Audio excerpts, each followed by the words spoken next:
Good evening, everyone. I think we're about ready to get started. Welcome to our legislative update, League of Women Voters. It's been a few years since we had a legislative update with our electeds, so it makes tonight's meeting that much more exciting.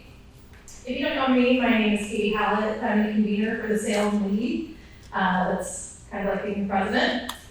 If you're not familiar with the Salem League, we are a nonpartisan organization committed to building a stronger community and championing democracy. Our goal is to have an informed and engaged citizenry.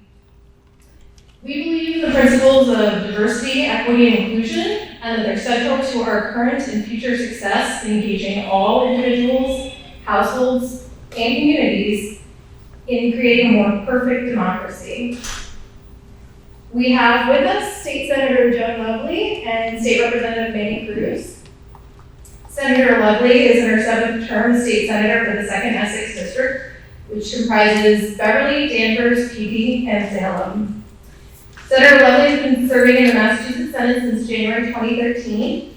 She serves in leadership as Assistant Majority Leader and is Chair of the Senate and Joint Committee on Rules. She also serves as Vice Chair of Joint Committee on Emergency Preparedness and Management, and is a member of the Senate Committee on Climate Change and Global Warming, Joint Committee on Agriculture, Joint Committee on Community Development and Small Businesses, and Joint Committee on Elder Affairs. Representative Manny Cruz is in his 2nd term as State Representative from Salem. He's a member of the House Committee on Ways and Means, Joint Committee on Cannabis Policy, Joint Committee on Economic Development and Emerging Technologies, Joint Committee on Education, and Joint Committee on Ways and Means. Representative Cruz is also completing his 2nd 4-year term on the Salem School Committee, serving as Vice Chair, and is a member of the Policy Subcommittee and is Chair of the Personnel Committee. We're so grateful to have both of our state elected officials here with us tonight to present their legislative agendas for this session. We'll begin with Senator Lovely, followed by Representative Cruz. Representative Cruz will also be giving a presentation on the legislative cycle, including the new rules that were recently passed to provide greater transparency and public engagement. Both Senator Lovely and Representative Cruz will speak about how the rules will impact their houses of legislature, and then we'll follow all of that up with questions from you. Please join me in welcoming Senator Cruz, Representative Cruz. I'll stand right here if that's okay. And this is a great microphone, so this is perfect. First, I want to say thank you to the League of Women Voters Salem branch for inviting us here tonight to present to you. It's an honor to be your state senator. It's an honor to serve with Representative Cruz. We are very committed to working very closely together on all things Salem. So I'm very, very fortunate to have him as my incredibly strong partner in the House. I'd like to dive in just quickly and talk about a few bills that I'm working on this session that I think may be of interest to you. One bill that is in refile is S-1718, Protecting Healthcare Workers from Workplace Violence. This actually is mostly about nurses working in hospitals, in emergency departments, and up on the floors, and maybe encountering some type of workplace violence, especially with someone who comes in with a mental health issue and is in crisis, frankly, and really needs assistance. But a lot of times what will happen is a nurse will get hurt, or a doctor, or any other type of medical professional that's attending to that patient. And so what this bill does is it will require our hospitals to provide more time off. If someone does get hurt, perhaps they have to go to court, they don't have to use their own paid time off to go, they're going to get additional time to be able to go if they need to go to court. Or if they're hurt themselves and have to take some time off because they've been injured in the workplace. So we want to make sure that we are protecting our healthcare providers when they're working in the workplace. It also adds some criminal penalties for attacking healthcare workers in the workplace. So we, again, want to make sure that our healthcare providers are fully protected. Another bill that I filed this session is S-1573, and this is about newborn CCMV screening. And CCMV stands for congenital cytomegalovirus. This is actually a very common virus in newborns. If the mother is infected, the newborn could be infected. And what this virus does is it causes hearing loss, not in every newborn, but it causes hearing loss, it can cause developmental delays, and then it can also cause some other abnormalities of the newborn system. It's actually a very simple mouth swab. Just swab the saliva in the infant's mouth. Much like, infants are tested for other types of issues at birth. PKU, for example, pinprick in the heel, the blood test to see if the baby is positive for PKU. And what happens is, because it's a virus, and if the medical providers know about it, it can be treated. But it has to be caught within the first 21 days of birth. After that, if it's missed, then the virus will continue to proliferate through the newborn's body. And again, it can cause some pretty significant issues. We actually had a briefing a couple of months ago in the State House, and 4 sets of parents came in. 3 sets whose 2 sons and daughter were had profound hearing loss. 1 had profound developmental delays. And the 4th baby actually didn't survive. Died as a 4-month-old. And actually that baby was tested at birth, because when a baby is born, they do a hearing test to see if they're going to clap their hands, it startles, and this baby didn't. So they went ahead and tested for CCMV, and it was positive. But it wasn't, unfortunately, it was not reported to the parents or the pediatrician, so the baby wasn't treated, and he ended up passing away from it. So it's an awareness program. It's a simple swab in the mouth. A lot of people don't know about it. I didn't know about it when I was having children. My daughter didn't know about it. Recently having children. Maybe you and your wife didn't know about it. We want it to be an awareness program, campaign, get people to know about it, and then have DPH require that simple swab at birth to test every baby. Another bill that we filed, again, this is another medical to support nurses, is nurses in hospital governance. It says 1572. So if you look at a lot of hospital boards, there's not a nurse on the board. And we really do think that since nursing is such a big part of the healthcare system, that a nurse should be on the board as well. So that's what that bill would require. Another bill, again, a medical bill, talks about Free Medical Devices Act. So what this does is it's going to ban, I'm going to try to pronounce this, diethylmethyl hexyl phthalate. So what that is actually a preservative that they put inside IV bags, and it lines the inside of IV bags. But it's also a carcinogen. So it's on the list of carcinogens. California has banned it, New York has banned it, and we're looking to ban that in Massachusetts. Now, they do make IV bags without this preservative in the IV bag. So companies do make it. So we're actually working with different hospitals, who actually have already said we're not going to use those. We've already banned those in our hospital. But we want to put that in the books. And many of you know that some of my biggest bills are with child sexual abuse prevention. And last session in the Senate, we were able to pass a bill to remove the statute of limitations for a civil suit. So if somebody wants to bring an action because they were sexually abused as a child, today the law says after the age of 53, you're out of luck.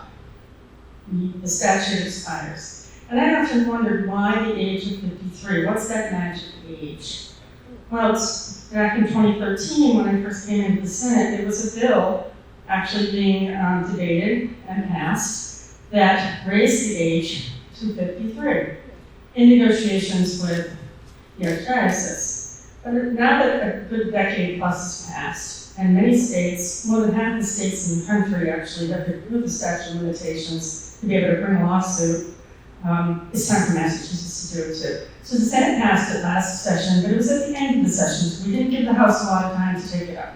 But we have refiled it, and I'm getting good signals from the House that it looks like it could pass this session. So fingers crossed that we're going to be able to do that. But that's an after the fact, after someone's been sexually abused, and the average age of report is when you're getting 50 years old.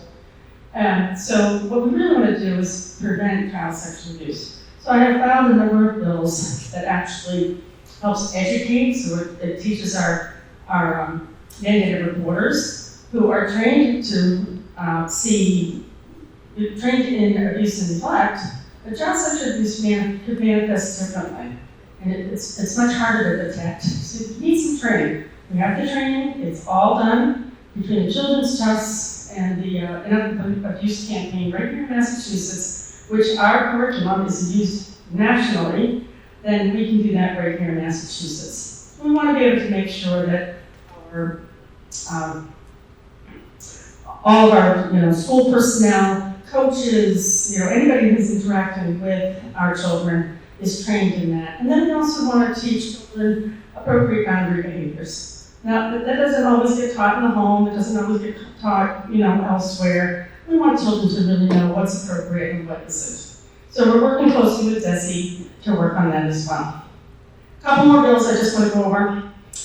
Bullying of elderly and disabled residents. This is a bill we've been working on for quite some time. We actually did a commission on this. And we're seeing, especially in public housing, and this bill covers public housing, we're seeing bullying of disabled residents. Jerry Halberstadt from DBD, I think some of you know Jerry, brought this to my attention in the last few years. We've been working hard. It defines what bullying is, what cyberbullying is, and then it helps, it teaches management to be able to recognize what that is and to intervene.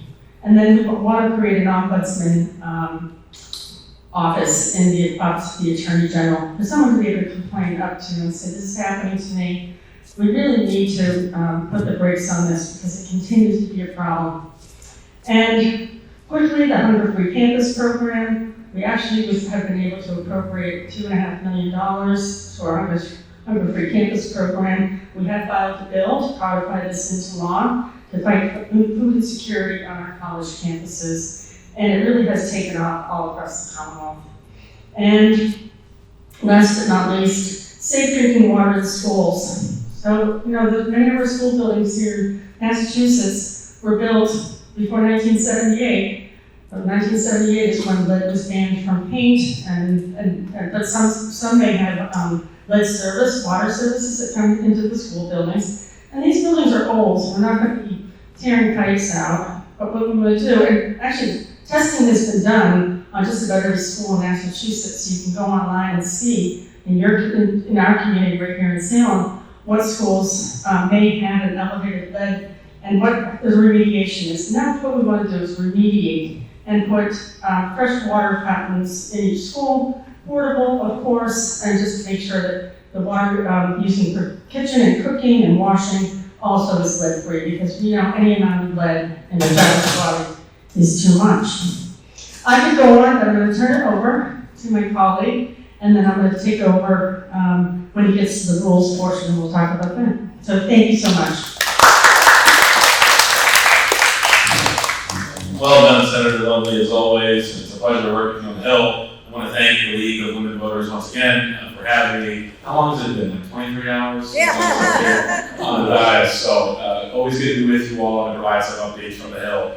So with respect to some of the priorities that I brought into this particular session, I'm carrying over about 30 or so of the bills that I filed from last session, and I found some new ones as well. And I'm going to break my priorities into buckets.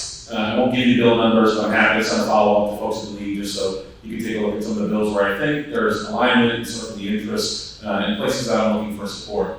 So the first area that I'd love to talk about, because I think it's really pertinent when we think about what's happening right now with our federal government, I would be remiss if I didn't acknowledge that we have a federal takeover in DC.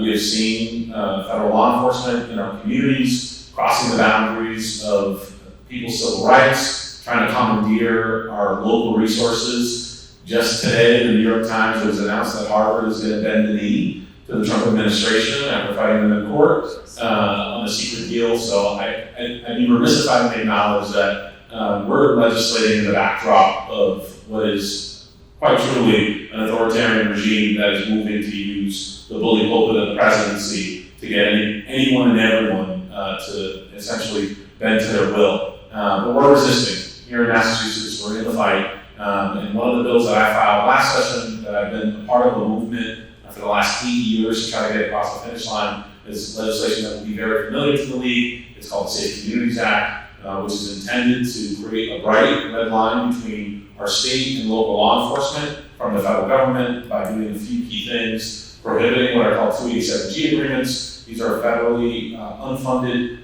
agreements that could deputize our local and state police for the purposes of civil immigration enforcement. Folks may remember back in 2017, there was a proliferation of these 287G agreements. This is happening once again all around the country. We have states that are now authorizing their local and state law enforcement. And here in Massachusetts, we had a critical decision, the Lund decision, which prohibited, because there is no statute in our laws to allow folks to honor detainers from ICE, because state and local law enforcement are not sworn in to enforce civil immigration law. But we want to codify the pieces that are outside of law. So we want to prohibit these 287G agreements because they do create confusion in our communities and they erode public trust in law enforcement. We've done a lot of good work on police reform, on community policing, on ensuring that we have dual response to mental health in our communities, and this would be a huge step backwards if any law enforcement agency started taking on these agreements. There's only one agreement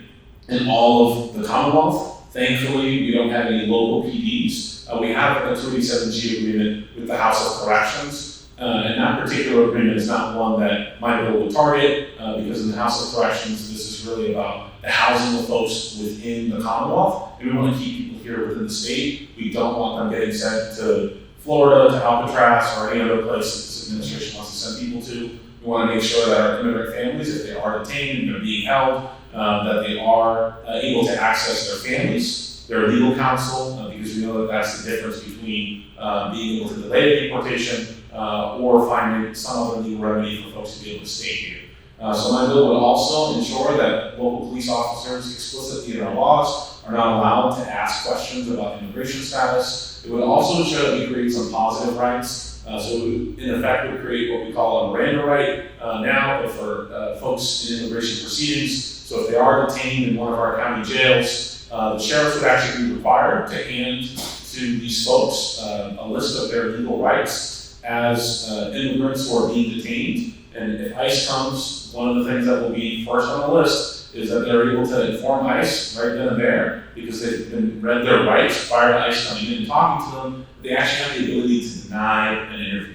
And that is a right that most immigrants are not aware that they have until they get connected to an immigration attorney. And it's my view, based on the conversations that the Black Latino Legislative Caucus has had with the sheriffs and with the state agencies about this, is right now people are average stay in the detention facilities about 21 days here in Massachusetts. The most essential thing that we can do for our immigrant community is give them the time that they need to actually acquire legal representation. So I'm proud to share that one of my top priorities this year was to pass what we call the Legal Immigration Defense Fund to ensure that folks that have low-level offenses, no criminal background, are able to gain access to civil legal representation. We were able to pass that in the budget on both the House and the Senate side, but this legislation would pair nicely with the Safe Communities Act, which again, if we're able to give people their rights, what will happen is we'll slow down the deportation machine, and it will incredibly frustrate ICE, but people should be aware of what their civil rights are. So I'm really focused on bills in the immigration space that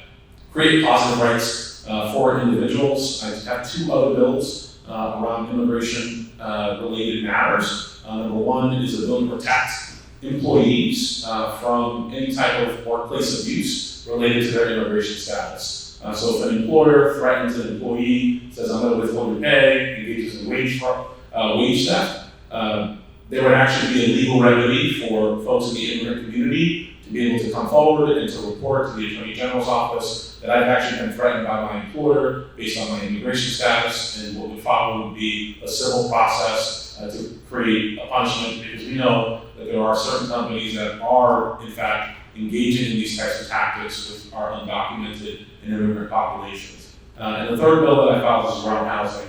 So ensuring that landlords, again, are respecting the rights of individuals who are undocumented or have different immigration status by also creating a civil penalty if they decide to use immigration enforcement as a way to exact more money for rent, to threaten individual tenants to get them to capitulate to demands that may be illegal. And I believe that these are the ways that, as a Commonwealth, we can be stepping up to safeguard our immigrant community. In the same space of public safety, I've also filed a bill around automated enforcement.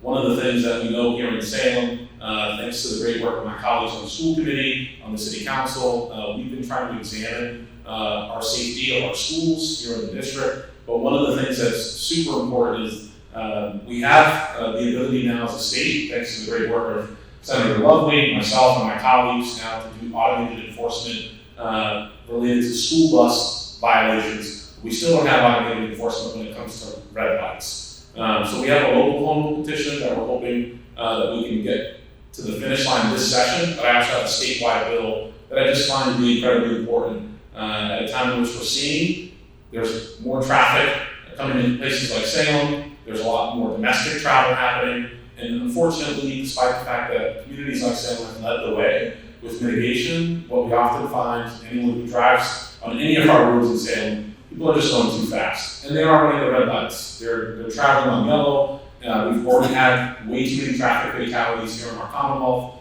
This year, I spent time in the community with about 500 folks who lost a loved one in a traffic fatality. And there were about 500 folks in the Boston Common that had gathered together to advocate for this legislation, and it's about time that we do this, because I think as a state, we can have a vision for reaching zero traffic fatalities. This type of enforcement is one way we can get there by ensuring that, again, we're informing people that we are aware that they've committed a violation, assessing a civil penalty. This is not about revenue generation, it's about changing the culture of how people drive here in our Commonwealth to make sure that everyone can get home safe. Juvenile justice reform. I won't surprise anybody that I'm an advocate for our children, but I'm also an advocate for our youth. I recognize that here in the Commonwealth, we've had this arc of criminal justice reform and juvenile justice reform. So when I was working for Rep. Tucker, we worked with the Senate to pass landmark, both public safety reforms, juvenile justice reforms. But that arc has contributed to a steep decline in violent crime, but also a steep decline in youth violence, which I think is something that we can be proud of as a Commonwealth. But the one place that we are failing our young people is in giving them an honest second chance. So one of the bills that I filed is called Raise the Age, which would raise the age of juvenile jurisdiction from where it currently stands at 17 years old to actually 20 years old over a 5-year period. This is a piece of legislation that I've worked with juvenile justice advocates on, the public defenders, clinicians, because what we know about the brain science is that when it comes to the treatment of adults in our prison system, when we actually segregate those that are under the age of 20, which we do right now, about 30% of the DYS population is actually in this age bracket. And these folks have better outcomes when they're being served by DYS, where they have connection to their families, they're getting better opportunities for youth development, whereas the adult and the recidivism is much lower when they exit DYS versus when they're in an adult prison system. So this particular legislation is about making sure that we tap into the economic opportunities, the brain science of youth development, and ensuring that as young people are exiting our jails, that they actually get a true second chance at being contributing members of society. I know one too many young people who made a mistake at 18, 19, 20 years old that weren't afforded the opportunity of diversion, and as a result, they've had a record that they've had to carry with them that prevents them from meaningful opportunities for growth, to be able to raise their families. And they're our friends and our neighbors. And last session, we got really close to passing an alternative version of the bill that would have just simply raised the age to 18. I'm starting back at the starting point of saying to 20 this session with my colleagues, Leader O'Day, and Senator Crichton. And the rationale for that is the Senate was able to pass raising the age to 18, but we got some opposition from police chiefs who I think, in all fairness, I think they misunderstand what the intention of the bill is. This is not about what happens on the criminality side. This is not about a young person not facing consequences for the actions. It's about where they're getting treatment when they've been arrested, and then put into the system. We know that in the adult prison system, they have made tremendous gains on recidivism. However, the recidivism remains too high. And so for this particular segment of the population, I believe that this is a worthwhile intervention to ensure that, again, we're giving every young person an opportunity to contribute to succeed here in our Commonwealth. The other bucket of bills that I'd love to raise are around education. It won't surprise anybody in my last year as the vice chair of the Salem School Committee that I'm still intending to work really hard on improving our public education system. I'll just be helping from a different perch. So one of the bills that in particular was really important to me was fixing our funding formula. The Chapter 70 formula was reformed back in 2018. It began then, passed into law in 2019. We got what was called the Student Opportunity Act, which to date has invested nearly $2.5 billion in new funding for public education to ensure that our districts have what they need. If you've been following the story of Salem, we were supposed to be one of those gateway cities under this formula that was going to get a sizable amount of the money that was coming out of SOA so that we could continue to make gains for our children. Instead, what happened is we had a funding formula that somehow on the back end was hurting communities like Salem that had experienced ebbs and flows of enrollment. There were some calculations that the Department of Revenue was making that made Salem seem wealthier than it was. And we've been trying to fix this formula now for 5 years on behalf of the children, the families, and the educators of the district. But there are so many other districts that are in the same position as Salem, and they never benefited from any of the components of the Student Opportunity Act. So one of the bills that I filed is to establish a commission to fulfill what we call the promise of education. And this commission, what it would have done was it would have allowed us to reopen a conversation around the Chapter 70 formula to really think about what are the 21st century needs, what are all the facets of the formula that aren't working for communities and districts to ensure that as we have new revenues that are coming in question one, that are dedicated to education, and we think about the future of education funding post the 7-year implementation phase of Chapter 70, that we're getting ahead of the curve and actually planning for reforming the formula now instead of waiting for the pain to get here. And I'm pleased to share with everyone here that thanks to the great work of my colleague Rep. Vargas and Senator Lewis and members of the legislature, Senator Lovely included, we were able to include a version of this bill in the state budget. So the commission is been appointed, they're meeting, and they're going to be working on trying to fix the Chapter 70 formula and provide some recommendations to the legislature to consider, which I think is really exciting to be able to have this type of win super early on in the session.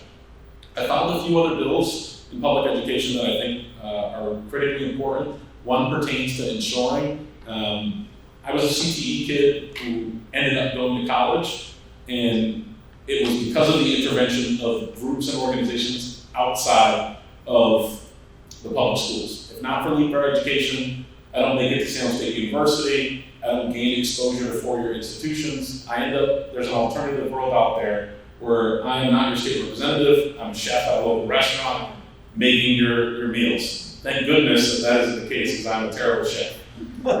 But the bill that I filed is a bill to actually require all districts to engage in high-quality guidance in career and academic planning for all students. Right now in the Commonwealth, not all districts are using a system that's called MyCap, which requires the districts to actually engage in a robust one-to-one relation with the students to help them plan their pathway into post-secondary opportunities. So whether that's in the CTE space, into a 4-year or 2-year institution. I think that one of the things that as we think about economic opportunity, there are a lot of young people that are now questioning whether or not they want to enter into higher education. They're trying to figure out what's the best way to go into these post-secondary career opportunities, and our public schools just are not equipped with the proper guidance and the tools. And to know that, I think it was over 60% of districts within our Commonwealth, they are not using any type of system to provide guidance to our students. It means that disproportionately here in the Commonwealth, our students that are in gateway cities, that are first generation, that are low to moderate income,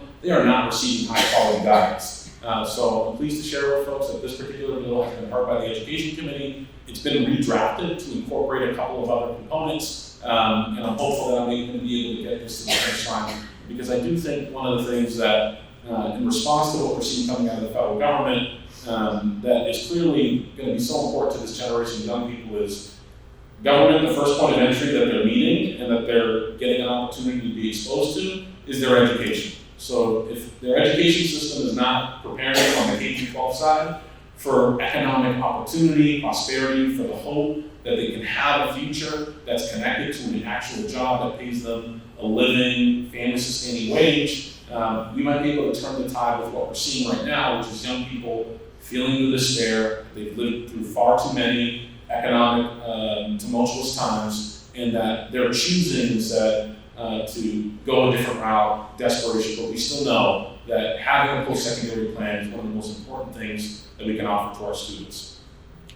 One of the other things that I've been prioritizing in our public education space is the state of our buildings. So similar to the senator, I had a different proposal, which is around creating what I would call a Green New Deal for our public institutions of higher education. And it centers around our facilities. So right now, with the great dollars that are coming in from question one, the intent of this particular bill would be to actually set up a bond that would allow our institutions of public higher ed to come up with capital plans that get us to net zero in all of our college campuses. So as each of these institutions start taking on and bringing online all these new capital projects, we're requiring them to go in order for them to get the funding to ensure that the public sector is leading the way on net zero buildings using high efficiency, clean energy. And I think that is an important investment in the future of our young people. And this bill also provides the resources that are needed for these colleges to actually modernize their buildings.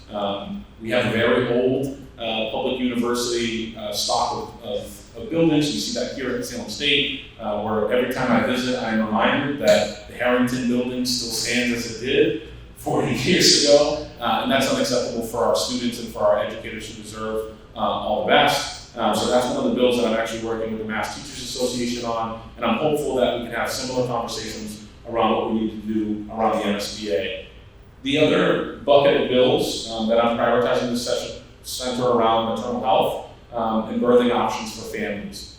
So one of my top bills this session builds off of a great piece of legislation that we were able to pass last session, which was a maternal health omnibus bill that included reforms to both midwifery care, birthing centers, and some other issues related to infant mortality, neonatal care, and then postpartum depression.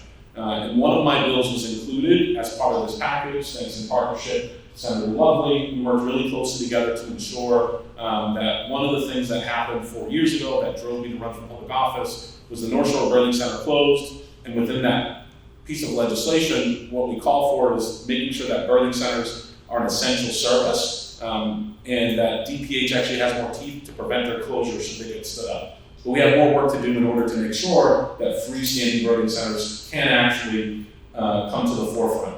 So the bill that I filed this session in partnership with Representative Sabadosa and Senator Comerford is legislation that would actually establish a workforce trust fund to get more folks to become certified professional midwives. And this particular legislation is about adding capacity to our investments in higher ed, but to ensure that we have really targeted programs that allow for folks that have an interest in working at a birthing center, working in a hospital as a certified midwife, to take advantage of the changes that have happened in law, to get the resources that they need to make sure that they get an education that is as close to debt-free as possible. I know that this is one of the priorities of the league, so I'm really grateful to the partnership of the statewide organization and certainly to the local chapter for your advocacy and your partnership on this. We feel really strongly that this is about continuing the arc of what we were able to accomplish last session, and that this is something that we need to do to ensure that all families have the option of choosing an alternative route for low-risk pregnancies. And then the last bucket of bills that I would say are my top priorities, and I know the senator feels the same way, are the 5 home rule petitions that I've received from the city of Salem. I want to thank the members of the city council who put those forward. So they're a mix of different bills that include everything from ensuring that we can again do that automated enforcement on red lights near our school zones, banning the use of rodenticide here in the city of Salem, setting up an independent election commission so that we can do some of the reforms that we discussed yesterday. We have one liquor license bill, and Senator, I'm forgetting the fifth one here, I should know it. I'm blanking on it. Bob's here, he'll remind us, but there's a fifth bill, I have it in my notes on there. Thank you, Bob, it's okay, don't worry about it. It'll come back to me. Is it SESD? No, it's not. That was last year. Yeah, you did not. So there's a fifth bill there that I will remember when I get to my notes in the presentation later. So those are my legislative priorities for the session, the things that I'm working on. I invite folks that have any areas of interest to know that there are probably 20 other bills that I didn't talk about today that I'm happy to have conversation about, and I'll talk about this during the legislative process, but it's always helpful for us to receive testimony directly from you all as our constituents, as our partners. I talk about this all the time. Salem is my coalition. I can't get bills across the finish line if the joint committees aren't hearing from you all. So that's why the second part of this talk is so important. So thank you.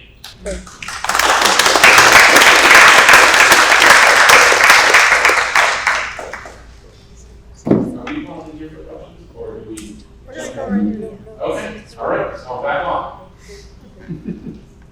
And for those of you that are in the room that, if you can't see the screen, I promise I'll get a copy of the deck over to the league so that folks can read this on their own time, and I'll do my best to work through it slowly. So I put together a presentation that is rooted in my time as an advocacy director, where I would teach folks the process, educators primarily, on how to advocate at the statewide level, and just to kind of demystify the process. So through this presentation, here's what we're going to go over. We're going to do an advocacy 101, kind of just break down at a high level the conditions at the legislature, the building that you're walking into, who are you advocating to, how many other people are advocating as well, and what are the competing interests. I'm going to talk a little bit about how a bill becomes law, and some of the complexity there. I'm going to do an overview of the legislative website and how you all can track bills with some helpful resources. And then finally, I'm going to get to the rules reform package, and then I'll open up the space for the senator to offer her perspective as she has worked on the rules. This is now the second agreement, or the third agreement that you've done now on the joint rules, which is super exciting because I know that this time around we were able to deliver on a lot of the results that folks were seeking when it came to greater transparency and efficiency in the legislature. So, beginning with what I always start with, who represents you? I think everybody here knows this one. It's myself and your senator. So, in terms of the 101, the first thing that I would just tell you is that the most helpful website, how do you find a legislator? How do I track bills? How do I get in touch with my legislator? What are the different committees? The answer is the same. The place I would tell you to start is our state website at malegislature.gov. I just want to model it for folks to be able to see what this website actually looks like, so I'm just going to hop out. But at the MA Legislature website, what you will find, It's hard to read it. and I'll try to zoom in if I can. And yes, it is hard to read. But I'm going to point you to the most pertinent section so that folks have an understanding of where they can look for information. So when it comes to committees and all the different ones, the committees and commission section is probably the most important. And you want to click on all committees, and then you get a breakdown of what is a joint committee. That means a committee that both senators and representatives sit on and make decisions on policy. There are Senate standing committees, and then there are House standing committees. And each of these are delineated within the rules, and then they're published, and then you can look through each of the links that you see here to gain access to who's actually a member of each committee. The next and an important page is the Legislators tab. This particular tab is really critical because it tells you not only who represents you, but as you're engaging with your friends and your neighbors across communities, you can help them find who it is that represents them. And one of the things that we encounter often is that people are in desperate need of things like constituent services. So this is a great place to make sure that you're sending people to the right state rep or state senator in the event that they need help with a state agency. I can't tell you how many times I get calls from people that maybe are aware that I'm a state rep and they're looking to find out who represents them because they have this type of issue. So when it goes to the search of the legislators, you can just go to find your legislator, and folks can just put in their address. And sometimes there are multiple reps that represent one municipality, but it's super important that in order to save folks time, you get the name and the address right into the system, and it will pull up exactly who represents them. Because most offices have a policy that if you reach out to me and you're not my constituent, I'm just going to direct you to your own state rep and state senator to avoid duplication of efforts within the legislature, and to make sure that, again, advocacy that comes to me from outside of the district, it's not as prioritized as advocacy that I receive from my own constituents. That's where I need to focus my attention, because again, Salem is my coalition. I will take into consideration what other people say, but I'm trying to be a representative of Salem and not any place else. The other important parts of the website, I will point you to the budget tab. In the budget tab, there's this timeline, and the timeline actually provides you with the steps of the budget, which I'll go over in a later presentation. But essentially, the two main and really important parts of this particular section of the website is the sections that read House debate and the Senate debate. Because the House and the Senate debate are actually where the amendments to the budget live. So many of you have received the advocacy alerts that come from great places like the League and other advocacy-based organizations. So when you want to understand what the status of amendments are, whether or not they've been voted on, how did the senator and I vote on particular amendments, clicking on these two tabs is probably the most efficient way to get a sense of where we were on the debate, whether or not we were co-sponsoring amendments, and again, how we voted on the final budget. So the Senate and the House, unfortunately, need to come together on the IT of this website because we actually have two different systems for how we track the budget amendments. I will note that the Senate is far more organized than the House because they do everything by subject matter, it's color-coded, whereas the House is kind of a free-for-all, and you have to search by topic. But the Senate does a really good job of kind of laying out, again, using a color-coded system, the different categories of amendments, where they are, and then in this particular section, I would just note that you can also, in the same exact section, not only look at the amendments, but you can take a look at the full language of the budget. So that's my slight 101 on the website, but I just wanted to note a couple other resources that are critically important for you all as our constituents, where you can actually find whether or not there is legislation that exists that tackles the issues that you care about that may not have been filed. I'm going to give you an overview about how many bills have been filed in the legislature just this session, but the most important resource that myself and the senator, we tap into this all the time, the National Conference of State Legislatures, ncsl.org.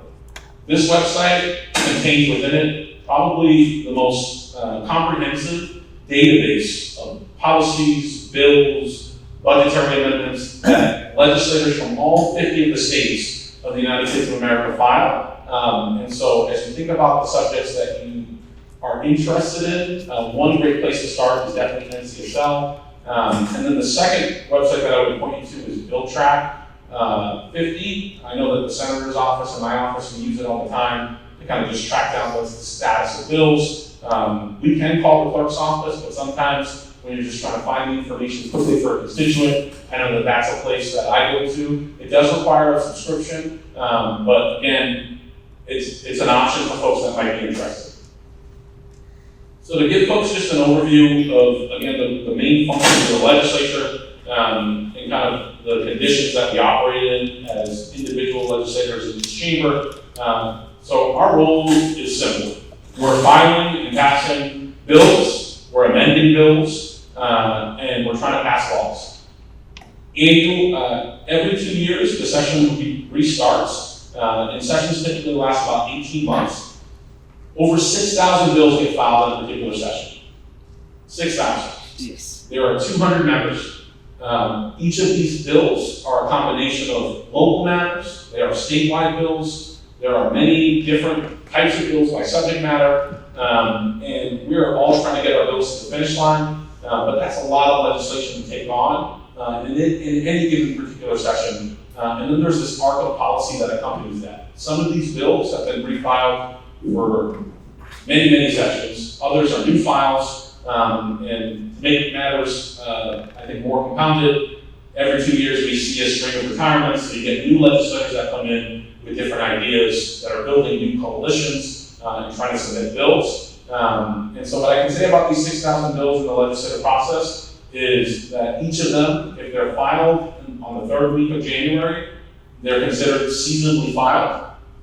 Once they're seasonally filed, they are guaranteed a hearing before one of the joint committees that they get assigned to. And the persons that assign where the bills go to, it's not decided by myself and the senator, it's decided by our parliamentarians. So each chamber votes for a parliamentarian. This is a non-political individual who's appointed to serve as the clerk of either the House or the Senate. And these two individuals with their staff, they go through all 6,000 bills and they determine which of the bills gets assigned to the different joint committees. And when I tell you that they go through each of the bills, examining their subject matter, they go through every single piece of legislation. Wow. So sometimes we get criticism from the Boston Globe about the process at the beginning of the session. Why haven't we taken up any bills? Where things have not been assigned, we don't get committee assignments till March. The clerk's office is still going through each piece of legislation to make sure that it's getting to the right committee, that there are not errors contained within the legislation that could cause it to be revised early on. So those are the kinds of administrative things that are happening on the back end with our bills. And they're also dealing with the member requests that will follow the deadline. We have the opportunity as House members, not on the Senate side, but we can file bills in draft. So in addition to the 6,000 bills that will get filed in January, there's like another 1,000 bills that reps are still working on language with coalitions. Sometimes we're negotiating with our Senate counterparts to try to file these bills and make sure that they're seasonable. So the clerk's office at any time at the beginning of the session is managing the drafting of another 3,000 bills or 1,000 bills in partnership with legislators. The other function that we have as legislators is that we have oversight over the administration. So we do conduct hearings on the various boards and commissions, on the actual functions of the administration to ensure that the laws that we pass, that they're being implemented with fidelity, that the dollars that we've allocated are being used in a way that reflects legislative intent. We're not the administrators, but we want to make sure at a minimum that there is some type of guidance and coherence and parameters as to how money is being spent to ensure that, again, it is reaching what we have legislated as our goals. And then additionally, the final component of what our main functions are is we engage on developing the state's annual budget. This year, we started a debate around a $62 billion budget, and now we're down to about $60.9 billion. We cut about $1 billion from the budget in anticipation of deep federal cuts coming from the administration. And one of the things that I would just preface for everyone, we cut $1 billion in advance of the big, beautiful disaster. There will be more cuts that are going to need to be made as we understand what's going to happen in the fall with rescissions and the government moving shutdown. So what I would just say is, I think really tough times are ahead for our Commonwealth. Our revenues appear to be strong. We're fortunate to have the Question $1, a $9 billion rainy day fund. But what I can tell you is that with all the options that we have on the table, even if we were to look at some of the revenue options that are out there, we can't make up for the $17 billion in potential federal cuts or impoundment that could come to the Commonwealth. As we know, this administration is targeting states like Massachusetts. We're going to do our best, I think, to mitigate some of those impacts as a legislature in partnership with the governor. So right now, what I would say about the budget that we did pass, we certainly celebrate it. There's a lot of important investments in there, but I would just name that we're probably going to have to go back at some point to either do supplemental appropriations to fill in some of the gaps from the federal government. We've already had to do that. Thanks in part to the leadership of Senator Lovely in the Women's Caucus, we were able to come in and do a supplemental budget to provide, as an example, $2 million for Planned Parenthood, who had their operations targeted by this administration and funding removed. So we're going to try to be nimble, but I just want to level set expectations. We can't make up for our federal partner being absent and, quite frankly, cruel. So how does a bill become law? And where are we now in this process? So I just wanted to take folks through kind of the beginning of the process and where we are. So I mentioned before, January, we're in the bill filing period. In February, we're doing two important things at the beginning of the session. We're electing our legislative leadership. So that means myself and the senator. I'm voting for a Speaker of the House. The Senate President is being voted on by the senator. And then once those votes are completed, those two individual leaders then move to setting their leadership teams. So they decide based on relationships, proximity, you name it, geographic diversity, who amongst the parties, it is a partisan vote.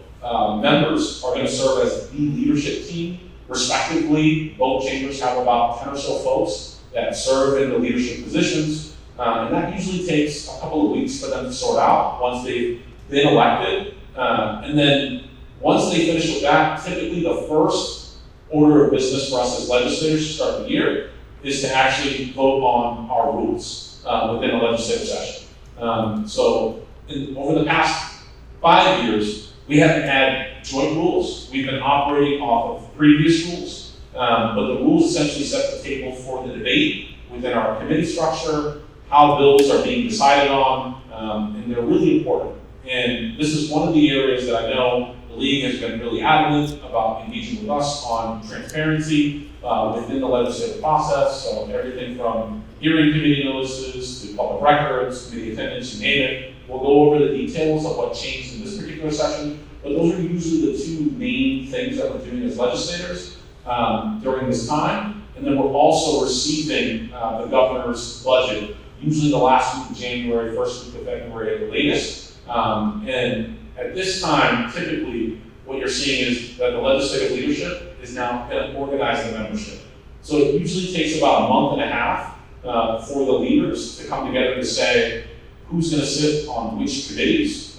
We are invited as members to reach out to the leadership to express our interest, and they ultimately decide who gets what committee assignments, who's moving and becoming the vice chair or the chair. And so in this particular session, I think one of the things that I think is a testament to the growing shifts in our demographics, in people's commitment to diversity here in the Commonwealth, is that we have more women and people of color serving leadership positions in both chambers than we ever had before. And that is a really important testament to the shifts that we're seeing across the state. So as more folks start to retire, I'm really optimistic that what we're going to see is a leadership structure that looks a lot different than it previously did 10 years ago when the senator first came into public office here in the Senate. And I'm hopeful that with those changes, what we'll continue to see is many of the great wins that you see in the Commonwealth that have occurred over the last 8 years. I think they're directly related to the fact that we've had an increase in representation of those who have been historically underrepresented.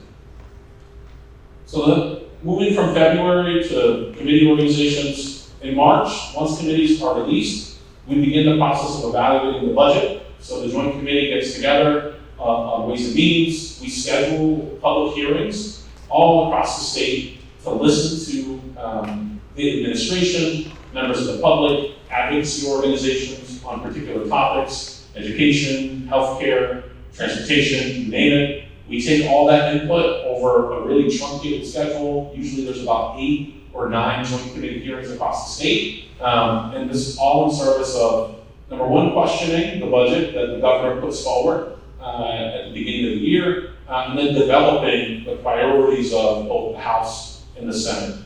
So it is during this time, between February and April, that the membership, myself and the senator, we're also receiving outreach, even though we're not on the committee, to request a meeting with the chairs, respectively, to talk about what are our statewide budgetary priorities, and then additionally, what are our local priorities within our district. Moving to April, that's typically when the House will release its budget in the first week, and then we have about 2 weeks in between when the budget is filed on the House side and when the debate occurs. And to define the debate is we debate 1,500 amendments annually on the budget that reflect the priorities of 160 members. So Many of us file statewide related amendments that are aimed at trying to shift dollars within the budget to things that are deeply important to our districts. I'm always trying to get more funding for our public schools. I work on tourism funding within the budget. I know the senator does the same. But on the House side, we take about 3 days to amend the budget after it's been released. 2 weeks later, we have our debate for about 2 to 3 days. We get through all 1,500 amendments, and then we come up with the final budget that we vote on, and we send our recommendations to the Senate in May. Now, those are recommendations from the House to the Senate. The Senate develops its own budget, which that budget is the priorities of the senators, what they have heard from their constituents across the districts that they serve. So they take into consideration what the House and the government put forward, but they're also preparing for a negotiation that reflects the body's interest within the budget. So that's the reason why you see, when it comes to this time of year, we have a similar process. They'll release a Senate version of the budget typically in the first 2 weeks of May, and then at the end of the month, senators are debating about 2,000 amendments as well annually. They're trying to figure out where they want to land. And typically speaking, if I, as a House member, am advocating for something locally or statewide, and I get it in the budget, we try to find a Senate counterpart to file the same. But in most cases, if you got it on the House side, you don't advocate for it on the Senate side when it's local. So the senator and I work really closely with our partners in the city, the nonprofit organizations, to ensure that for the small amount of participatory budgeting that we do, that we're aligned on what the priorities are in any given year. But it looks different on what she might file locally versus what I file locally. But for the most part, we are coordinating and we share the work, share the credit. We do engage with local organizations to make sure that they're represented in the budget as well. So once the Senate wraps up their budget debate, then we move to appointing what would be called the conference committee in June, which is typically made up of the chairs of Ways and Means, one of the 2 vice chairs, and then a ranking member of the minority. And typically, Massachusetts is quote unquote late on its budget almost every year, except for this year. This year was the first time in many years that we were actually on time in delivering the budget. And here's what I want to say about that, and I've said this in other spaces. The budget here in Massachusetts, the deadline, it's set by the membership. We pass the 1/12 budget to make sure that if the budget isn't on quote unquote time, that the agencies have what they need for a period of time. But because there's differences between what the governor's prioritizing, what we're prioritizing, and what the Senate is prioritizing, we do have to negotiate in good faith on policy issues that get attached to the budget. Sometimes there's key differences in how we want to approach things. So the Education Commission is a great example of this. On the House side, the coalition behind this decided not to file on the House side and to let the Senate go first. But we had House members that raised their support during the conference committee for that commission, knowing that the Senator Lewis was going to be the one that was ultimately going to try to carry this forward, as he had the longest tenure on the Education Committee. So we do try to split the issues in certain ways and build coalitions that are coherent around the budget. And then moving to July, typically the activities that you would see are, there would be the finalization of hearings and some key votes on bills, and then in August we're on recess. So you'll see that on this timeline, I've included kind of a red line that follows from February all the way through July. Once committees get assigned and bills get assigned to committees, all throughout that budget debate, all throughout the legislative session, there are hearings happening on bills. So at any given time, one of those bills that got assigned to a committee is receiving its hearing, and we're doing our best to move them forward in the process. So I just wanted to give folks a sense of also what does the advocacy look like during this period in which we're dealing with budgets, we're putting together our legislative proposals. So beginning in February, what you would typically see from our constituents is you're starting to receive advocacy emails from organizations that are asking you to weigh in and to ask us to co-sponsor bills. Thanks to our rules, we are allowed to co-sponsor bills up until the minute that they are reported out of committee and action is taken. Before there used to be this 30-day window for co-sponsorship. It created a lot of chaos with advocates, with legislators. This is a welcome change. It has allowed more legislators to actually digest, to meet with coalitions, to understand the nuances of the bill, rather than kind of responding to the urgency of the moment. And for advocates, I think it's allowed for folks to really build more compelling campaigns around why the bill should be co-sponsored, and it's really, I think, added some weight there. Typically, from an advocacy perspective, anyone that wants to engage in the budget process, you should be sending to Ways and Means in March. In March of both years of the session, your advocacy letters pertaining to the budget, because that is when the hearings are taking place. You don't have to be at the hearing. There's equal weight given to all testimony that is received, both virtually, in person, and submitted in writing, via mail. And what I would encourage you to do is, if you want to send testimony to any of the committees, definitely send it to the committee chair, but CC myself and the senator, and we'll make sure that your testimony has been received and confirmed by the committee. So this slide just covers a little bit of the budget development process. So I talked about that earlier. It begins with the governor. And the one thing that I didn't mention in the timeline before is that the budget process begins anew August 1st. So we pass a budget in July, and the agencies are already working on next year's fiscal budget. So right now, all of the various boards and commissions, the secretariats, the cabinet of the governor, they're already meeting to examine what's happening with the revenues, and they are preparing their budgets for next year. So in terms of engaging with the administration of the budget, I say that the fall is the best time to do that, not to wait until January. So if the league has priorities around the state budget and wants the governor to reflect them in her budget, the best time to make the case is around October, November, December, because that by then they understand kind of what the revenue picture looks like.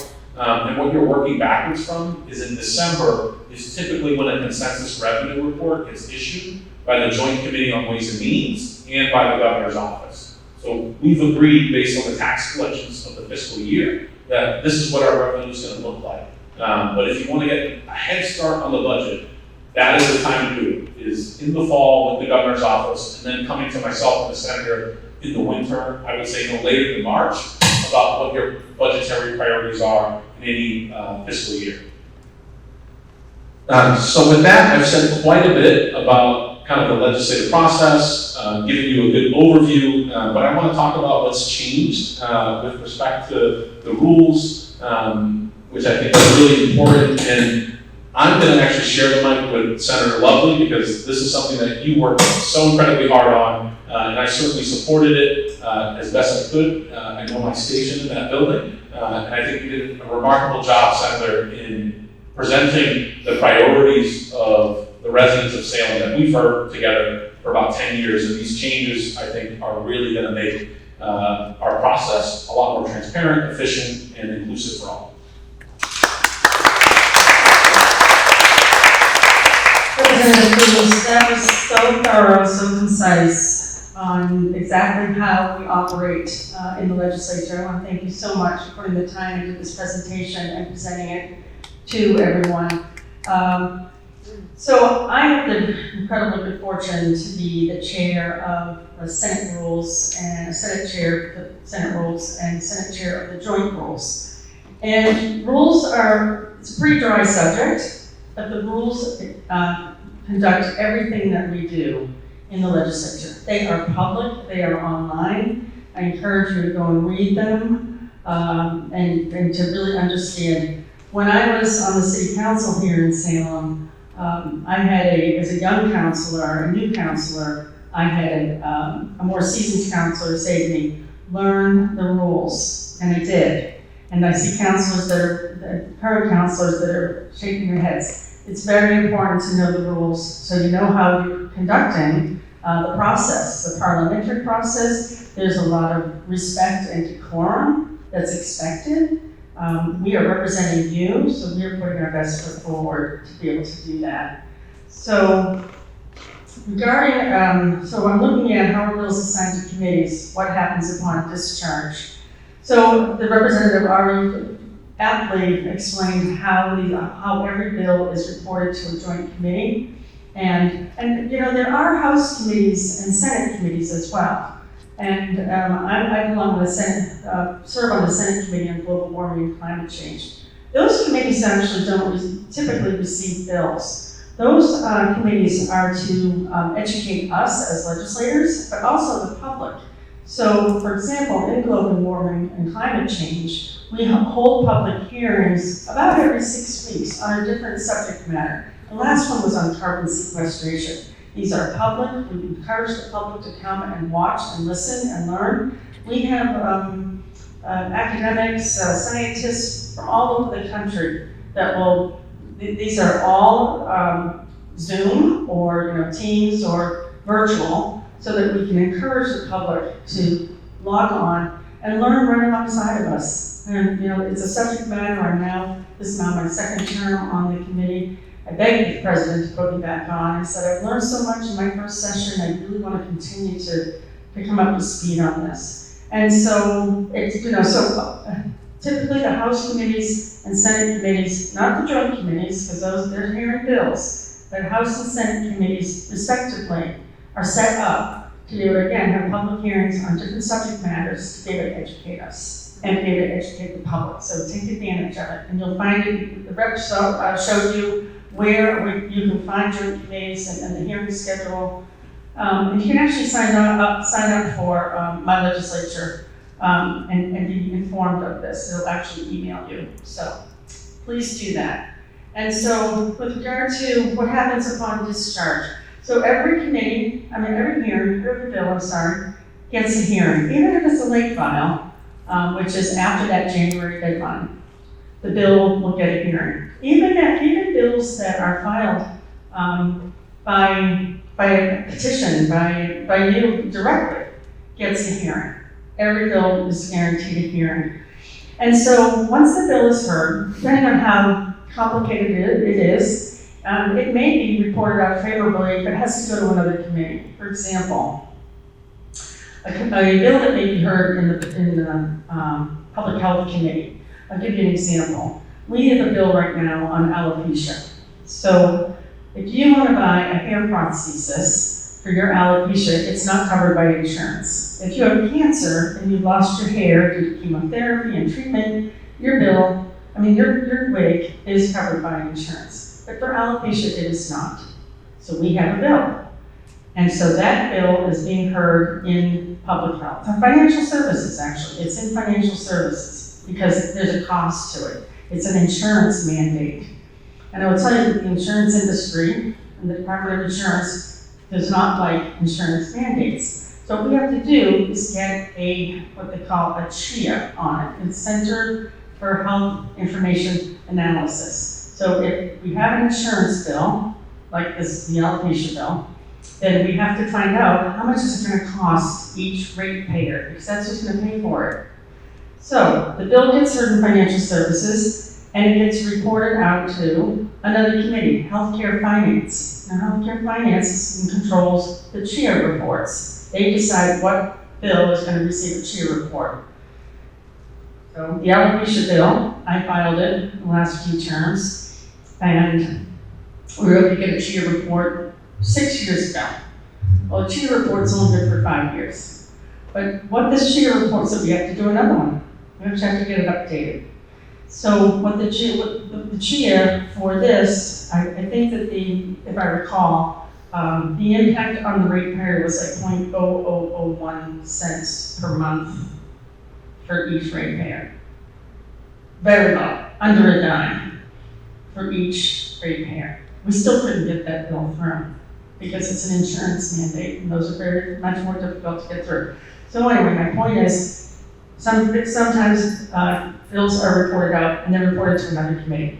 Now, if you are a money bill, like this one, say we get it through healthcare finance, they reported out, actually we did get it through healthcare finance a couple of terms ago, and it got reported to Ways and Means. Ways and Means receives all money bills. If you're a policy bill, typically it goes to the Rules Committee in the Senate, but it goes to bills in third reading in the House. We just operate a little differently.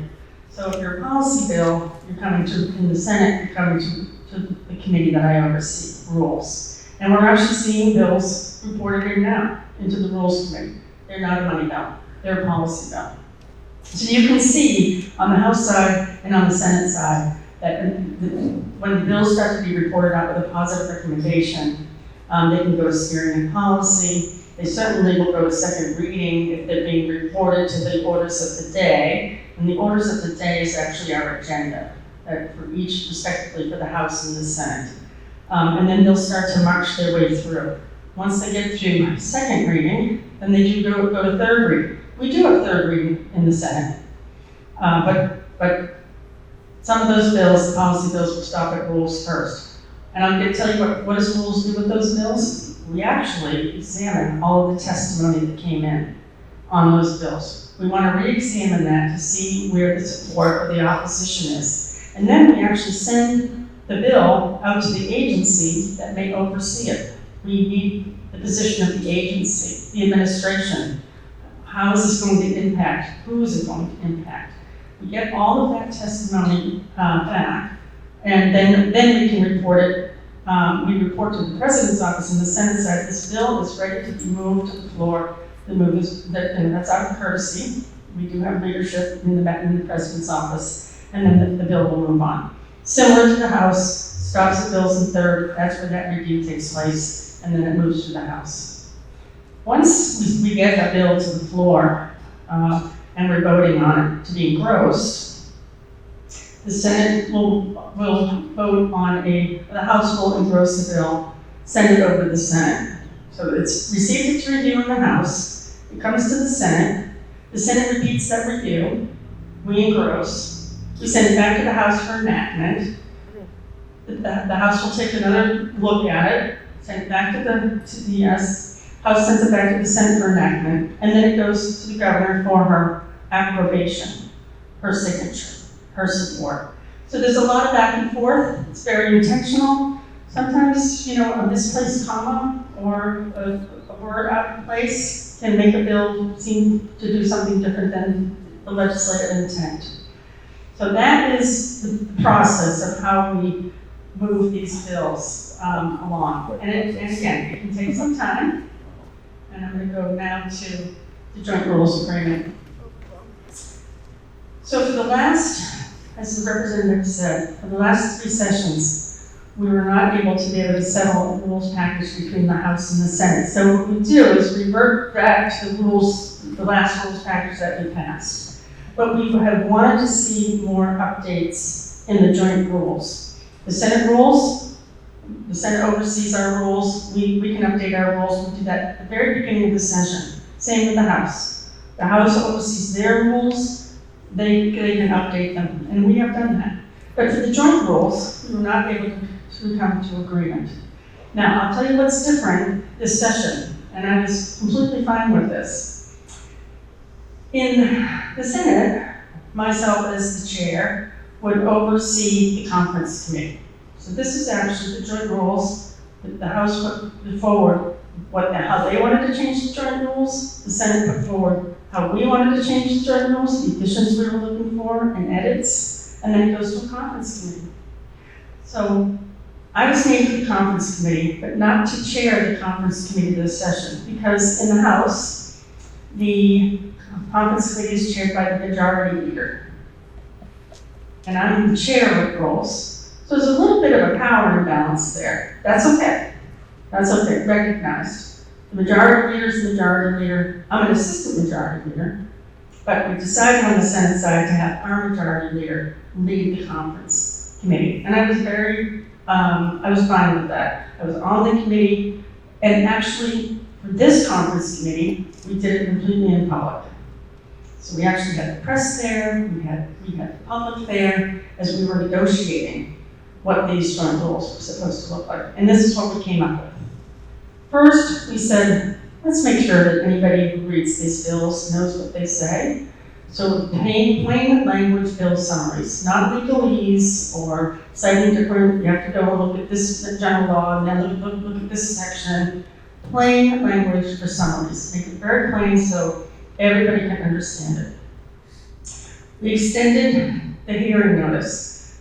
So in our prior rules, we had 72 hours. We were actually looking in the Senate to increase it to 5 days, 10 days. So every legislator and everyone in this room, everyone from the public now has 10 days in advance of when a hearing will take place. 72 hours was not enough. That's not enough notice for the legislature, never mind the public who's trying to follow along.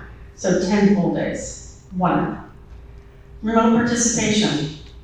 We recognize that since COVID, that remote participation works. Actually, when we went remote, we noticed that public participation absolutely exploded. So many more people were able to be engaged. Really, who wants to come into Boston, have to park your car somewhere, expensive, take time out of your busy day, your busy schedule, come into a hearing. Perhaps if you want to testify, you may have to wait several hours to testify. Now you can sign up online, you get a number, you know where you are, and you can participate remotely. And so can legislators. And we think this is important because we live 15 miles from Boston. But some of our colleagues live way out in the western part of the state. And they may need to testify in a bill, but they're only coming in to testify on that one bill. They're going to drive 3 hours in, 3 hours out. It's important for them to be in their districts too. It's easier for us. We can be much more available to our district because we're closer. But it's not for some of our colleagues. We recognize that. So we said, or maybe you're sick. Don't come to work if you're sick, please. And infect everyone else, frankly. So that has really helped us as well. Written testimony. We want to make sure that the public has access to the written testimony, with some exceptions. If there's sensitive information, that can be redacted. And I'll give you an example. There was a person that had testified, and the person was getting divorced. They were in a nasty divorce. And the other side, the other spouse, used that testimony against that spouse in court.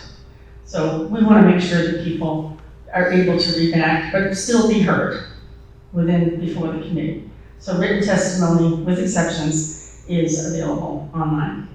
Record and publish all our committee votes. You want to know how we vote? Absolutely, every single vote. You want to know if we did vote? Senator Lilly has to vote? Why is that? So we want to make sure that recorded and published, and so the public knows.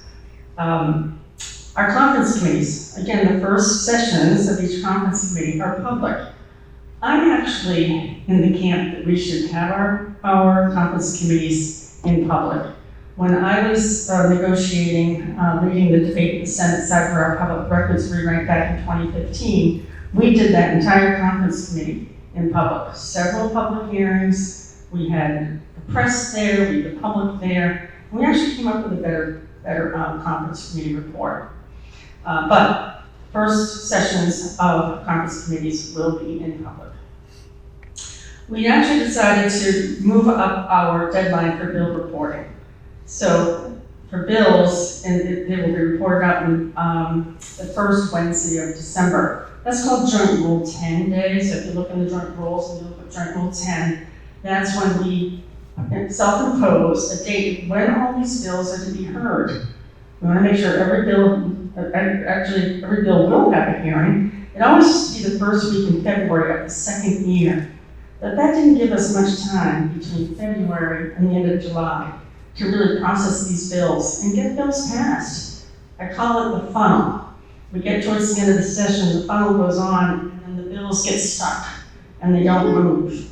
So we have moved that date up to the early December of the first year. We really do think that that's going to make a major impact on the amount of work that we get done. Again, self-imposed. Legislator attendance now public. We want you to know when we're attending hearings. Now, in the Senate side, we can attend a hearing remotely. But I will tell you, now that we've put this rule in place, the Senate is in hearings. I don't know if you've noticed that, Representative. Ever since I've been in the legislature, I go to hearings because I get something out of them. I want to be able to listen to the person who's testifying and be able to really get that context. But not all, again, frankly, on the Senate side, not all senators would attend hearings. Now, senators are attending hearings, and I think it's important and it's good. We're going to have, at the end of each session, we're going to have a review so that we can review how did our rules work for the prior session? Where do we need to make some adjustments if we need to? And I wanted to go back just quickly to the conference committee can continue negotiations. So when we end our formal sessions on July 31st of the second year, a lot of that work just stopped, right? So we were really close to getting something done. And we actually suspended this rule last session to be able to continue our work, because we had some really big, meaty bills that we were working on that were in conference committees. But we decided to codify it in our rules to make sure that if conference committees are still working past that July 31st date of the second year, they can continue to work. Sometimes they're this close, it would be a shame to get just right down to the finish line and be able to suspend that work, and then that bill has to be refiled next session. Doesn't make sense. We fixed it. So those are our joint rules agreements, and I want to thank the league for really weighing in on all of this work that we've done. We listened to the public, and the public said, Massachusetts, you're not transparent enough. And so we really built a lot of transparency into our rules, and I want to continue to do that going forward, so that we continue to make it even more transparent. And, you know, again, when I was on the public records debate back in 2015, we talked a lot about making Massachusetts compliant with public records law and open meeting law. And those discussions are still ongoing. Both the rep and I had, you currently as a school committee member, city councilor, you have to comply with public records and open meeting law, and the legislature has exempted itself. And I really do think, and I have said this publicly, that we can comply as well. So we're still working on that to get that compliance, because I don't want us to be known as the least transparent legislature in the country. Absolutely not. We need to change that dynamic. So I want to say thank you to the representative. I actually want to say thank you for filing the sanctuary city bill. The Senate actually passed that bill several sessions ago, but it hasn't come back before us for passage. That bill is found, and thank you for filing it. And thank you for all the work that you do, and for this absolutely tremendous presentation that you put forward tonight.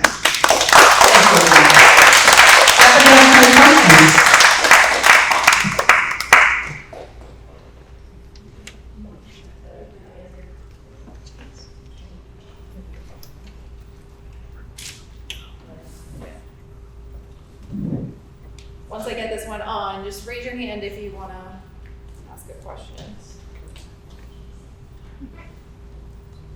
Hello. Hi, everybody. My name is Jim Rose. I live at 25 Moon Street here in Salem. I think this is pretty impressive, what the information you put together. But I guess the question I have for both of you is, how much impact has the Commonwealth's auditor, Diana DiZoglio, how much impact has she had in making these changes? Because she's been very verbal about this. She's been in the paper a lot. How much of an impact do you think she's had on this? I actually think that she's had a tremendous amount of impact on it. I served with her in the Senate. She also was a rep in the House. Right. So she comes with a tremendous amount of experience into the role of auditor. And so I think that she has raised the bar for the legislature to comply. And we are actually trying to comply with the audit, the will of the voters, 72% of the voters. And audits are, in the Senate side, we created a special subcommittee to work with the auditor's office, and they're still working on what is it that you want to audit. You have to come up with a list of what you want to audit, because the legislature already, the House and Senate already conduct respective audits of our work, of our, of the bills, not the bills, all the work that we do. And so, please audit the audits, make sure those are efficient, make sure that there aren't any inefficiencies or issues with those. But still trying to get a handle on what is it exactly that the auditor's office wants to audit for the legislature. And now it's become a very big press presence, like we're hiding something. Just sit down with the subcommittee. There's been 2 meetings. I'm not on that subcommittee, but those are public. They're open to the public. What is it that you want to audit? That would be helpful, and that just isn't clear yet. Yeah, so I don't think that what we did here is attributed to one individual.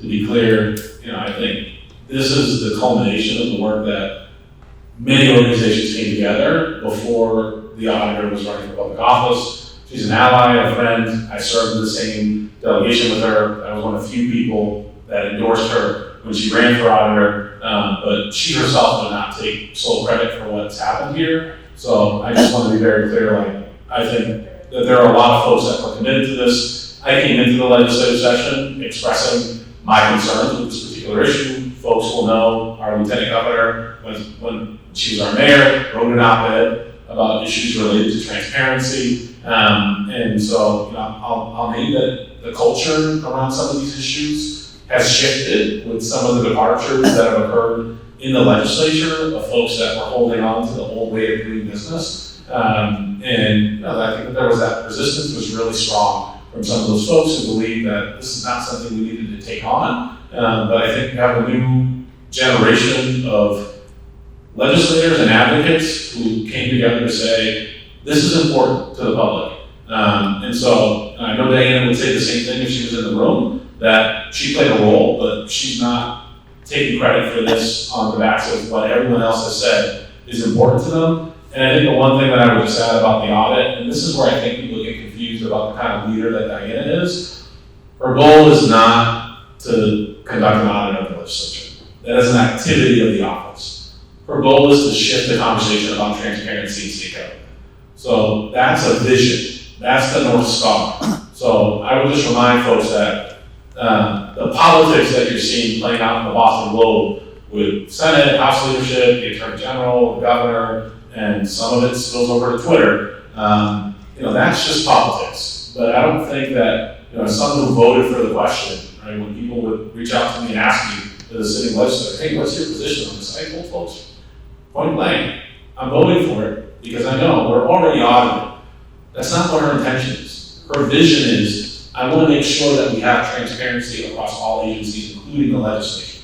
So, that's something that I think people misunderstand about her intent, because this is only one activity that the auditor is engaged in. So you really got to take a full breath of all the other things that she's working on. So it's an important facet, but I think it doesn't take into full account all of the other issues that she wants to tackle around what's happening with the MBTA, what's happening with some of our agencies, DCF. So I hope that when we talk about this here in Salem, because it's come up a few times, that we can elevate the conversation about transparency in state government and why we need it. And I think it's in direct response to what we're seeing from the federal administration, that we can shine a light on what happens in state government so people have a better understanding, and that we can send a message to the federal government, they're not being transparent about anything. We don't know what's happening with individuals that are being detained. We still don't have any sense of what's happening with the Epstein files. Congressional folks are signing NDAs. So I'm for all the things that I hear the auditor talk about, but I know that if she was here now, she would want me to talk about the fact that her leadership extends beyond just that particular audit. It is about the art of transparency within the state. Right. One final thing I would say is that Karen Slifka, a lot of people feel Karen Slifka is more transparent than Speaker Marini. You look at DeLeo, the House leadership has had kind of a reputation of being an old boys club. And I think that's part of what I think she's trying to do, is to change that culture. What's your take on that? I don't think she's targeting an individual particular member. I haven't heard her make any disparaging remarks about the Speaker or the Senate President, as much as I've heard her say that she wants folks to work with her on the audit and she's not getting the quote-unquote response that she is seeking. Right. But some of this and I've sent this overview to folks, anyone who's happy to read it, there is still a legal question regarding the separation of powers, who initiates that particular case in the SJC. It requires the Attorney General to be fully on board, and I think that's where the stickiness is coming from a legal perspective. Is there actually a merit legally for some of the things that the auditors put forward? I think the list piece that the senator is speaking to, the AG is asking the same thing. So the AG is not going to initiate a lawsuit without the information that she is seeking. And I also just want to name that there's the politics of this. With respect to whether or not this is about also shining a light on the dynamics between this is what happens with our constitutional officers, with the governor, with the Senate President, the House Speaker. All of them have competing interests, and now it's playing out in public for folks to see. So again, just knowing Diana, knowing how she operates, that's part of the strategy here as well, is to say, I think folks in Massachusetts kind of at the statewide level of leadership take for granted the office that they are in and how transparent they operate. And I think she's trying to move people from being in the space of backdoor dealing to get things done to making sure that you're being forthright about what you're actually working on, what your agenda is, who you're beholden to, etc. Sure, thank you.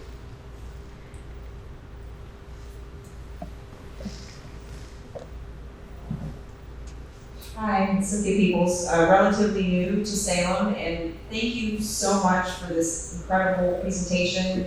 We recently moved here from a deeply red scarlet state, which the State House was incredibly transparent. In fact, hearings were recorded and archived on a separate website. You could see all of the votes. Testimony was uploaded to the State House website so you could read all of the testimony. It's just that some of our extremist senators and state reps kind of worked around the rules. The rules were very transparent. There were a lot of workarounds. So thank you for this.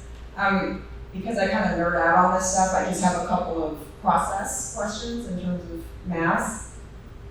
Is there like a legislative services committee here that would do some of that plain language bill summarizing, or is it up to the senator or the rep to come up with that language? Yes, the joint committees, each of them are assigned as chairs, staff that are specific to the committees. So the committee staff, as a former legislative staffer, I understand that some states have a legislative services committee. The people that are best positioned to write those summaries are the subject matter committee staff.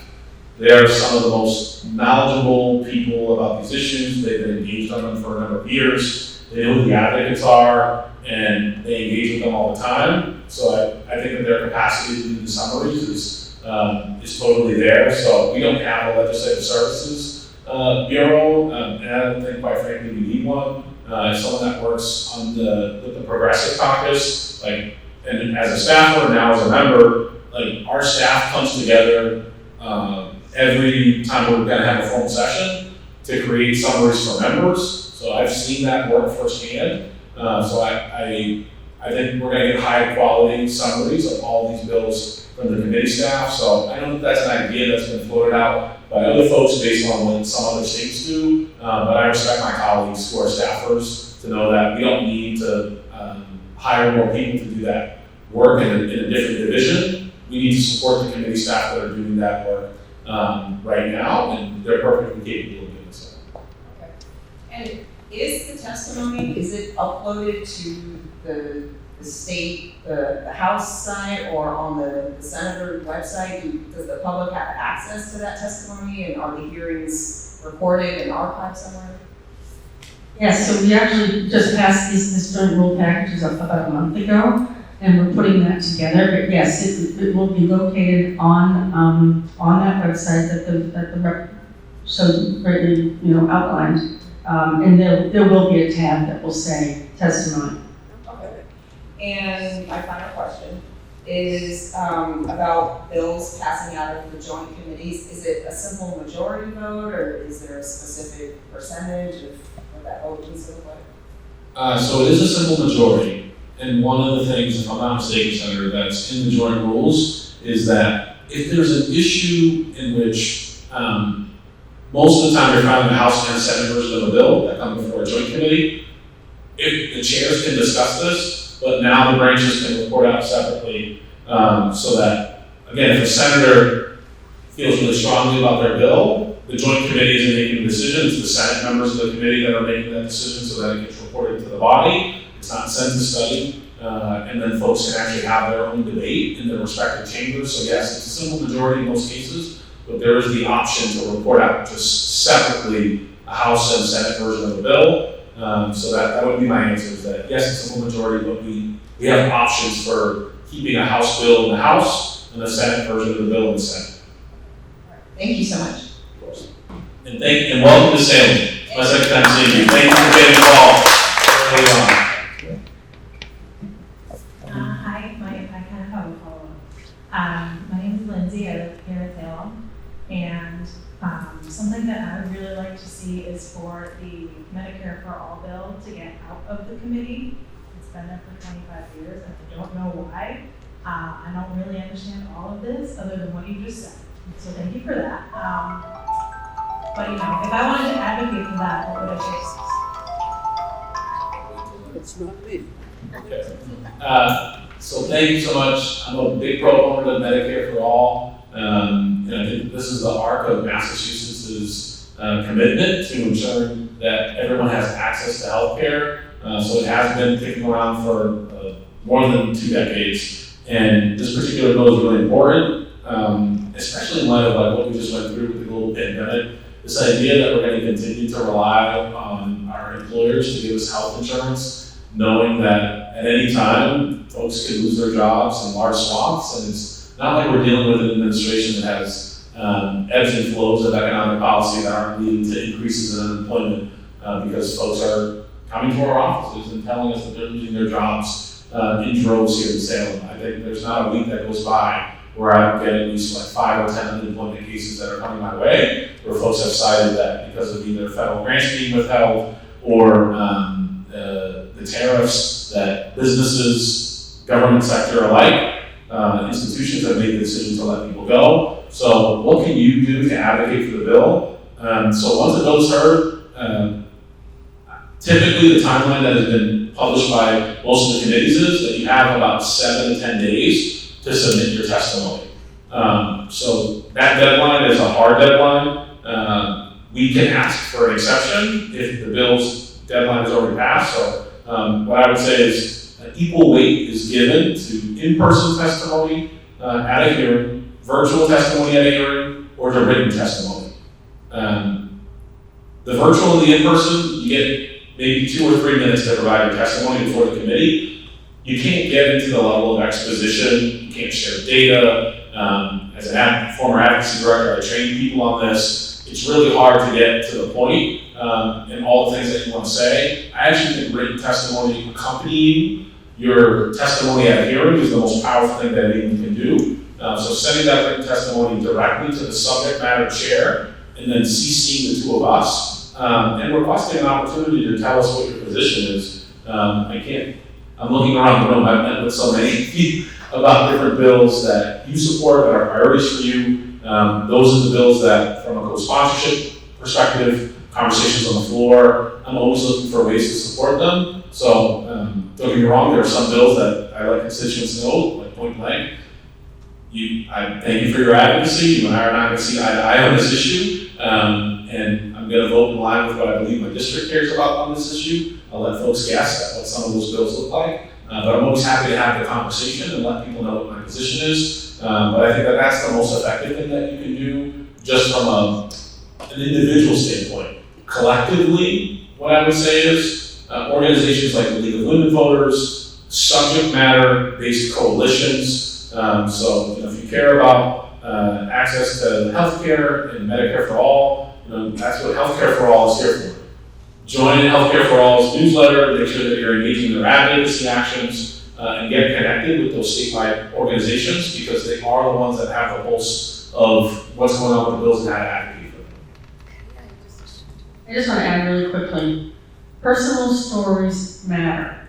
We want to hear how a bill is going to affect you. If you have a story and something that has happened in your life, personal stories really matter to legislators. So please tell us how this bill will positively affect you, or the opposite. This is not going to work, and here's why. I don't have to get into, no personal detail, but we do care about people's personal lives and how it impacts them. So don't hold back and let us know. Thank you. Can I ask a I just wanted to point out that we just started a new group in League of Women Voters on healthcare, and Medicare for All is one of the bills we are working on. And I already talked to Manny Cruz about creating a forum and inviting Lindsay Sabadosa, I think, who's the one who sponsored that bill, and bring her here so that she can talk to everybody, and I think it would be a really good event. So we are working on that. I want to just really quickly add, I'm now on Medicare, and I will tell you, it kind of feels like healthcare for all for seniors. It's really an incredible, health policy for, seniors. And if I can get this level of healthcare as a senior now, and, with lower copays or, lower deductibles or no deductibles, everyone should. Everyone should. On the same line of thought on healthcare issues, I would like to ask you about where we stand with the End of Life Options Act, Death with Dignity Act. I've communicated to both of you. It just seems like that bill never gets to the floor for a vote. It stays in committee, and then do you have to start again from square one for the next session to refile it? I thought most of the voters and most of the medical profession support this. Maine and Vermont have it, New Hampshire's getting it, and so many other states do. I just wondered how far we are away from getting that passed. Yeah, so it's a great question. I think you know where my position on this. I'm firmly in support of death with dignity. I talked with Leader O'Day about this particular legislation. I've heard from folks in Salem from all different walks of life that support this legislation. Some who oppose it. The one thing that I would say is that voters did reject this at the ballot, and that it was close. That same split still exists amongst the membership. So there are still folks, and I talked about this yesterday a little bit in the preview. The opposition is still there, still organized, still sending their testimony around this legislation. And in particular, in the faith community, our archdiocese opposed. You have certain rabbis and others who they mobilize their congregations to reach out to members to say, there's no space on the bill. If you put your name on there, and I've gotten some of those emails, it's like, that's their bright red line, and they're going to advocate and mobilize opposition against some of the folks. And then I do think that we still, we're in this transitory period still with folks that, again, have a lot of experience with the building. There's a bit of a shift happening from a demographic standpoint within the legislature, but I think we're seeing there are more members that support it. We haven't crossed the veto threshold in terms of co-sponsorship. I know that Leader O'Day continues to hold briefings, meetings. We had a great hearing on the bill, but I think the challenge is that the influence of the opposition is very strong, especially at the highest levels of leadership within the building, and folks are sensitive to the politics of that. So, what I would say is that, I think it's going to take another wave of some of the retirements to take place from folks that have been in the building for a very long time, that hold very strong beliefs on this issue, and for folks to really prioritize this as one of their healthcare related options that they believe is important for their constituencies. And then the other piece of it is, I think, and I defer to Leader O'Day on this, but it's been some time since the last time it was on the ballot. So the question would be, if you do get the shift in the legislature, you keep up the momentum. I don't know what the status is going to be again for this session. It's an uphill battle. I'm being transparent about that. But there's a question about whether or not this needs to be revisited and to be put back to the voters in order for us to get a victory here. Because I will say, even if we pass the bill, one way or the other, we're going to the ballot. I think that we're at a place where when we pass bills that are controversial, the oppositions that are really organized, and in this particular case, the faith-based opposition to this is incredibly organized. They will put a repeal on the ballot. So one way or another, I think if we pass the bill, that's where we're gonna head. Where are we seeing that with the gun safety legislation that we passed last session, that the opposition is organizing for next year, and gun control, yeah, so I think that's ultimately where we're gonna end up, is folks putting some of these measures back on the ballots, as an attempt to try to, get the laws passed. So if I had a crystal ball in front of me, that's where I tell you I think we're headed, is if we do get to a place where the membership votes to pass the bill, one way or another, it's gonna end up back in the hands of the voters. Okay, thank you. I would just add, I you know, in the 13 years I've been in legislature, I've supported this every year. And I've seen the momentum grow and the support grow among the public. So I do think if there were a vote held, I think it would probably likely pass at the ballot. There's many more people who are in support of it than it was for that close vote back when it was at 2015, I think. So we're continuing to beat the drum and continuing to gain support on this bill, because I hear from so many people that are in favor. It's really rare now that I'm hearing from people who are opposed. Interesting.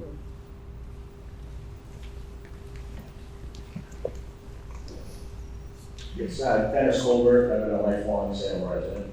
I commend the Senate and the House for coming up with these joint rules.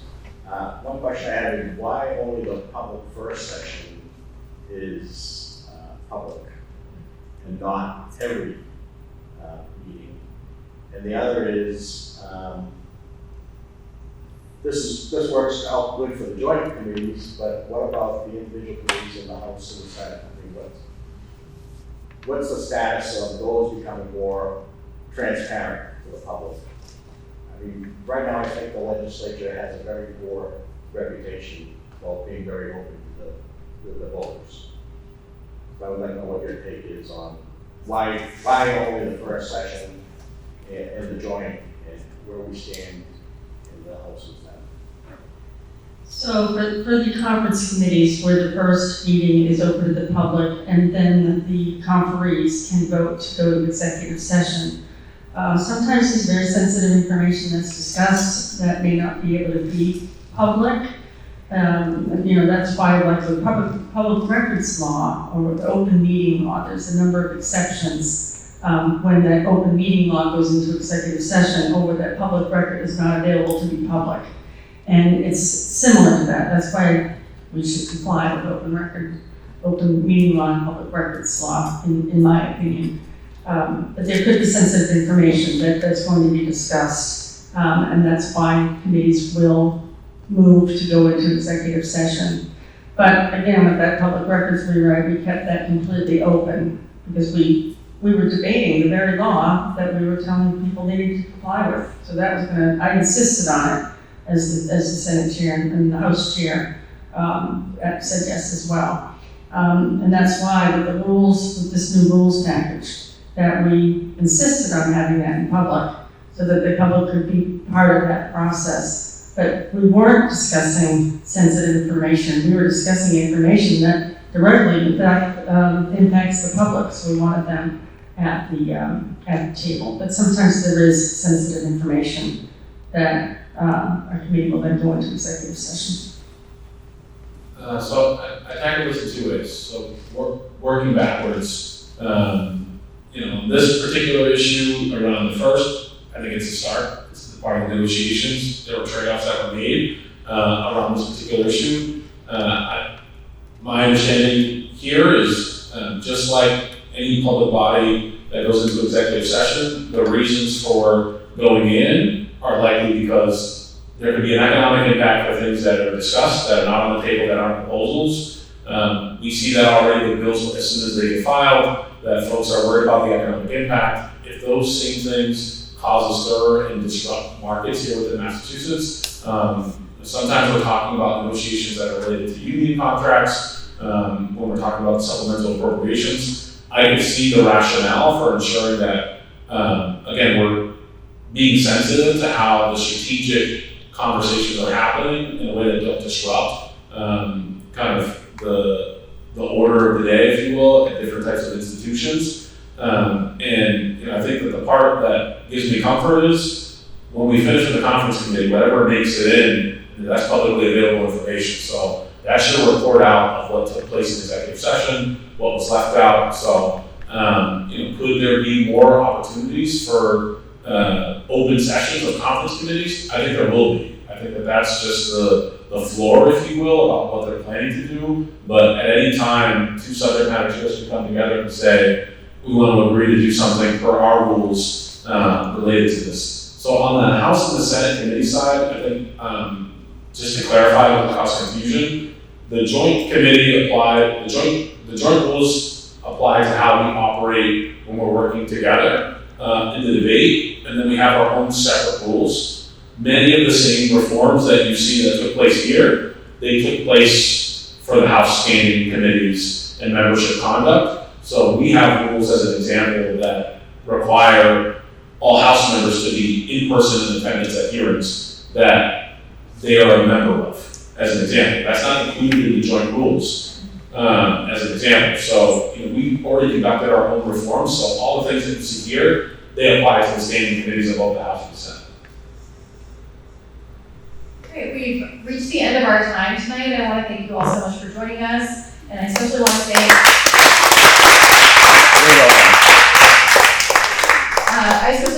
thank Senator Lovely and Representative Cruz for being here tonight and offering such a well-developed presentation and updates to all of you. So thank you all again. Have a great day.